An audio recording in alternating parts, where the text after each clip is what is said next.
Hello everybody, this is Mrs. Braband. I am going to do a video for extra practice for you on the same lesson that we did today, which is Unit 2C, the second day, where we are solving inequalities with algebra, also known as a sign test, instead of graphing. So remember what we need to think about is we need to think about in graphing, above the graph means positive. So that's greater than. And in graphing, below the x-axis is negative, which means less than. So we're going to change our vocabulary, and instead of speaking about above and below, we're going to speak about positive values for y and negative values for y so that we can pay attention to the greater than and less than symbols. So first you've got your function here that you're looking at in example 2, and the problem is there's no way for us to find out the boundaries, which we call x-intercepts, for our intervals. Again, x-intercepts what we need, so we need to rearrange this. So let's start to put this all on the left side so that we can factor it, and then we'll decide how to handle that greater than symbol. So just keep recognizing, don't forget how to factor. You get 2x and x. You're probably going to use 5 and 2 for this, but you need to get 1 in the middle. So the 2 is going to have to help you get the 4, and the 5 is going to go there. The middle term is negative, so your biggest multiplier is negative, and the other multiplier is positive. Let's put this back. We'll take care of that later. So now you have your factors right here that will give you those zeros. So you're going to have 1 0 exactly at positive 5/2. In other words, 2.5, and then another 0 at negative 2. So if you're thinking about the graph, you've got one graph dot intercept there and one over here, and we've got to decide whether when we draw the curve, whether we draw below that intercept in this negative zone or above it. And so we're kind of looking to the left of this dot, between these two dots, and then to the right of the far one. So we're going to ditch the whole conversation of speaking left, right, above, below, which is a visual for the graph, and we're going to now talk about greater meaning positive. So we need to make sure what times what turns out to be positive. Again, it's positive because it's greater than. The equal bar is going to help us later decide whether to use brackets or parentheses. So we're going to run a sign test, SIGN. And that means we're going to kind of recreate the x-axis in a nutshell, maybe not to perfection, but we're going to put those x-intercepts on there. So I'm going to put on negative 2 for my first tick mark, and then I'm going to put the positive 2.5, which is 5/2 over here. And those are now I'm going to talk about what's to the left of it, what's between it, and what's happening to the right of it. And if we can just talk about mathematically left and right of it rather than graphically, that will help me decide where are my positive values. So I'm going to just now turn my number line into a table. And the table, what I'm going to do is I'm going to just do a shorthand note-taking skills of using these two factors to the left of negative 2, and I'll figure out what's going on. I'll use those same two factors to between those two numbers, again between, and those same two factors to the right of 2.5. Again, we're doing everything algebraically now, not by pictures. So I've got to kind of think about, mathematically speaking, what numbers are left of negative 2 that I could just kind of predict and try. So I'm going to try negative 3 in here and in here. But when I write my answers, I'm not going to write the exact value that negative 3 gives me. I'm just going to tell myself whether I get a positive or a negative. So if I put negative 3 into that, that's going to be negative 6 minus 5. That's a negative number. If I put negative 3 here to finish the multiplication, I'm going to get negative 3 plus 2. That's a negative number. If I finish the multiplication, a negative times a negative is negative.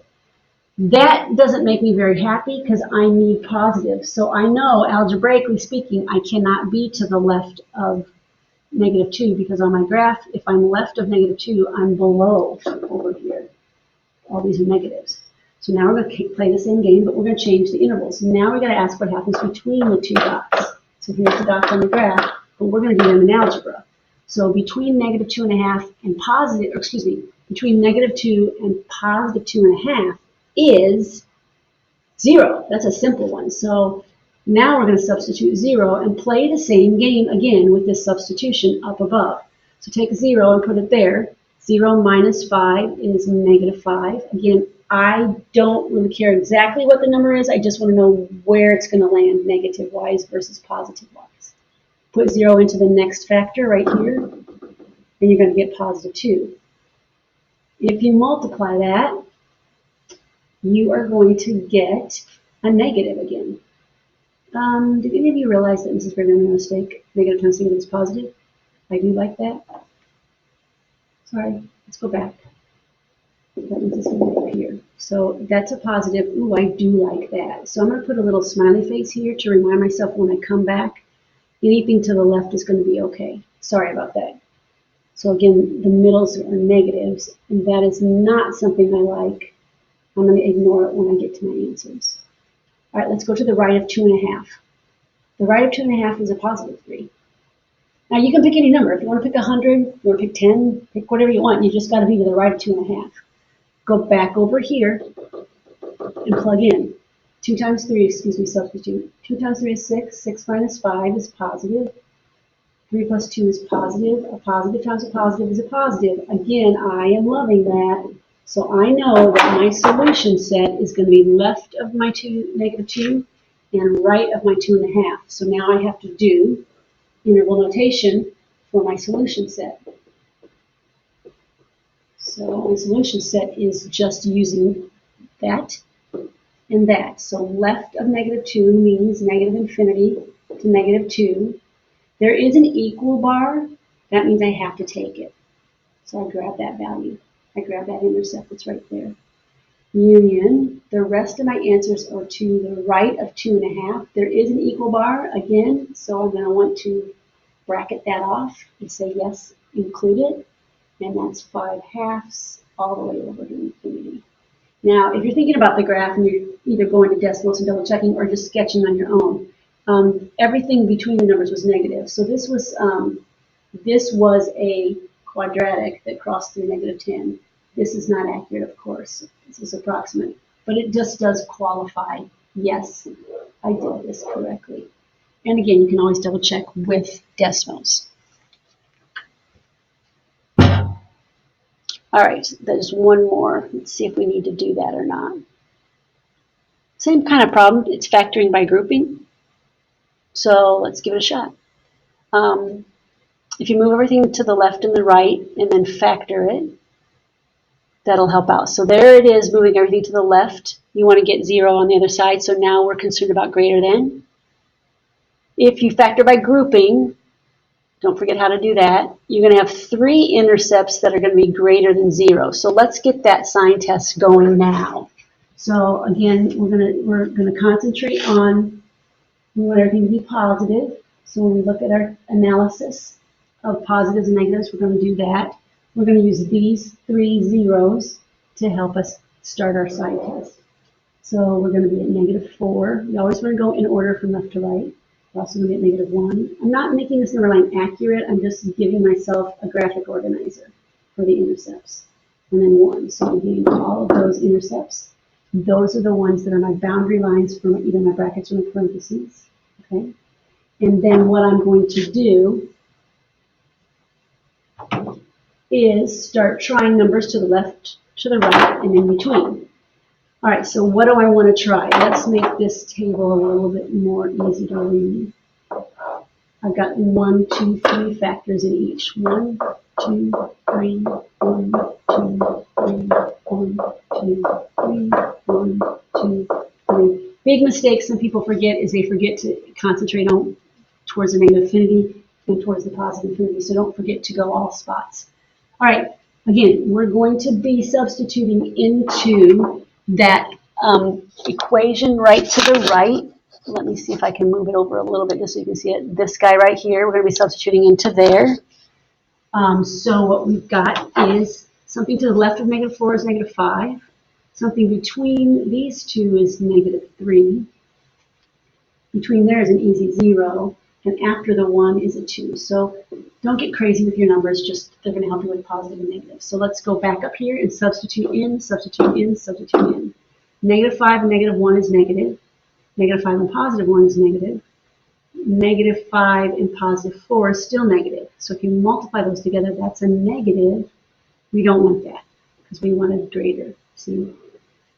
Keep going. Plug negative 3 into here. That's going to be negative. Negative 3 into the second factor. That's still negative. Negative 3 into the third factor. That's positive. So now look at that. That just changed. So what that tells us is this is now a positive answer. So that means to the left of negative 4, you are below the graph.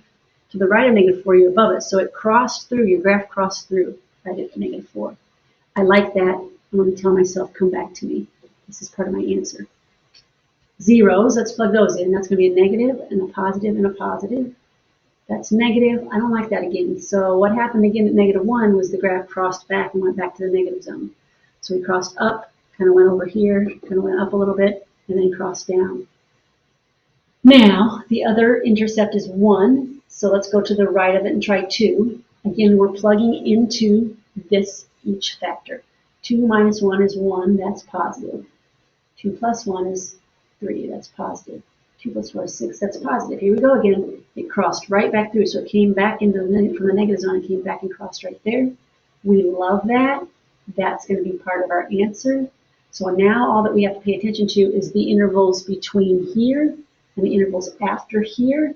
And we want to make sure that we understand there's not an equal bar, so we have to use parentheses. So my solution set is these numbers between negative 4 and 1, parentheses because it's not, there's no equal bar, and we're going to unite that with the guys to the right of 1 going on to forever. There you go. This just takes a lot of practice of being super organized and understanding the whole picture that greater means positive and less means negative. There you go. I hope that helps.